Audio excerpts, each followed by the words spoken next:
Hello everyone, welcome to my channel. For those of you who are new here, thank you for stopping by, and to my return viewers, it's good to see you again. If you're watching this video, then you know I recently ran a 10-mile race with my sister and my sister's boyfriend. We ran it from Minneapolis to St. Paul, Minnesota. Currently, as I'm filming this right now, it's Friday, October 4th, it's 12 p.m, and I'm actually going to be heading over to St. Paul to pick up my race packet. I'm going to take you over to St. Paul and show you around a little bit of the health and fitness expo, and then of course I'll be taking you along with me on the race this weekend. So the race is in 2 days. It's on Sunday, October 6th this year at 7 a.m.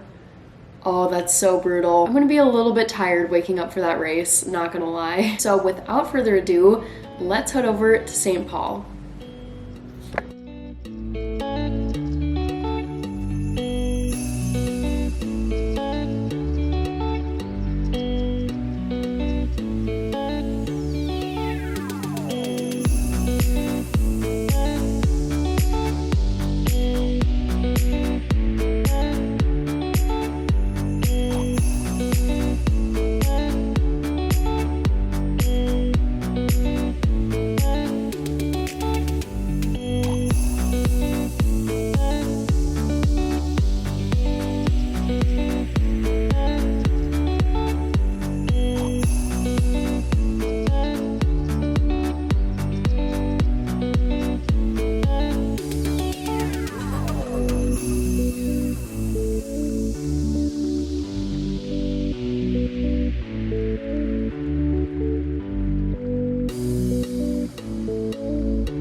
Alright, I made it back. I've got my race packet right here, so I'm gonna quickly show you what's inside. So let me first show you the race technical shirt. I love neon running shirts, especially because I prefer to run at night, or I should say in the evening, afternoon, pretty much anytime after 5 p.m. So I think it's really important to wear a bright color that you can see at night if there's a car coming and you're trying to cross the road, or there's a biker with a headlamp and their light just catches your neon shirt. I mean, they really can't miss you in this. I'm gonna show you the bib, and actually I'm not gonna show you the number because then you can look up my personal info. What the bib has is just the number, my name, my age, my hometown. They also give you, which I think is so nice, a handful of safety clips to pin your bib onto your shirt. That's all for this pre-race section. I cannot wait to take you with me on this race experience. You'll see me bright and early on Sunday morning momentarily.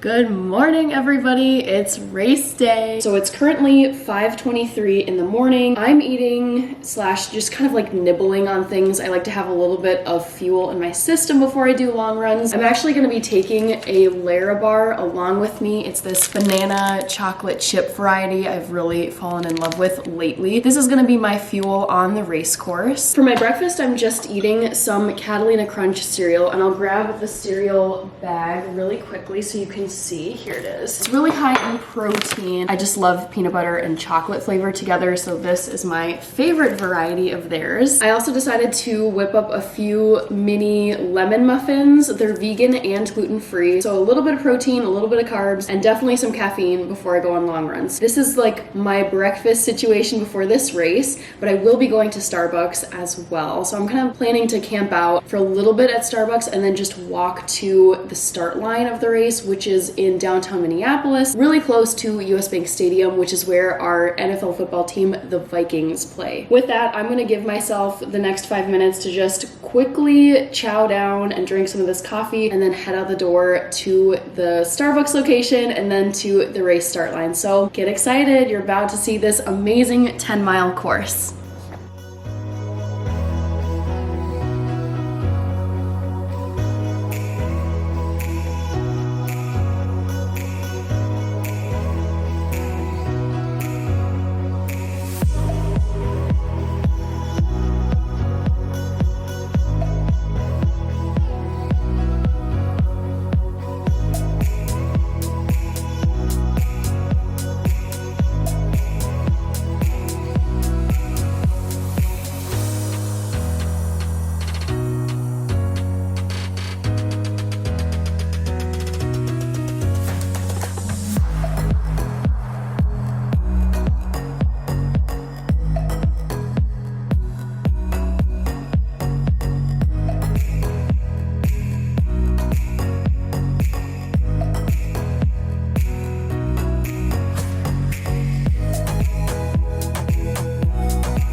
Hello everyone, I'm back home now after a wonderful morning at the TC10 race. My sister, her boyfriend, and I walked for most of the 10 miles, but we did jog intermittently. So it was nice to be more active in some parts, but also the walking was nice because we got to enjoy the hysterical signs, the dancing, all the support, the beautiful fall colors, and the course itself is just stunning this time of year. One huge unanticipated advantage of going at the speed that we did was that by the time we got to the finish line, or just about at the finish line, happened to be the exact time when the men's, leading pack of runners for the marathon, the full 26.2 marathon race, they were also right there heading to the finish line. We had to be kind of moved to the side of the street. There were some police squad cars ahead of the runners, and I loved cheering them on. So that was really fun because those guys went past us, and then we shortly thereafter finished our race. I think it's worth mentioning here too, it was a funny thing we noticed throughout the 10-mile race. I decided to carry my grande almond milk latte from Starbucks all the way from the start line to the finish line. There were so many supporters who shouted me out. I don't know, they would mention specifically that I was carrying Starbucks. So I got a lot of shout outs for that, which was funny. After we crossed the finish line, we grabbed some water, and then the three of us made our way to my mom's car, and we drove and met up with my dad, and the 5 of us had brunch at one of our favorite spots in Minneapolis. It's so good. It's called the Lowbrow. That, of course, was a much needed refueling meal because I was starving at the end of this 10-mile race. I didn't really eat much other than the food that I showed you, hours and hours ago. I think that was at 5:30 this morning. It's so crazy that was the same day because it honestly feels like it could have been yesterday. Just to give you a close-up of the cute finisher medal that they gave to us at the very end. It's just got the 10-mile insignia on it, and then the medal band also too has the 10-mile, so there's no mistaking what race you ran. Those are the highlights of the TC10 mile race 2024. I hope you enjoyed coming along with me on this course. I definitely plan to be in this race next fall. It's such a highlight of the fall here in the Twin Cities. Thank you so much for tuning into this running episode. I normally feature food on this channel, but of course I like to throw in some fitness, running themed vlogs as well. Take care everyone, eat well, maybe hop outside for a quick walk or maybe even a jog today if you have a few spare moments, and I'll catch you in the next episode on this channel. Bye!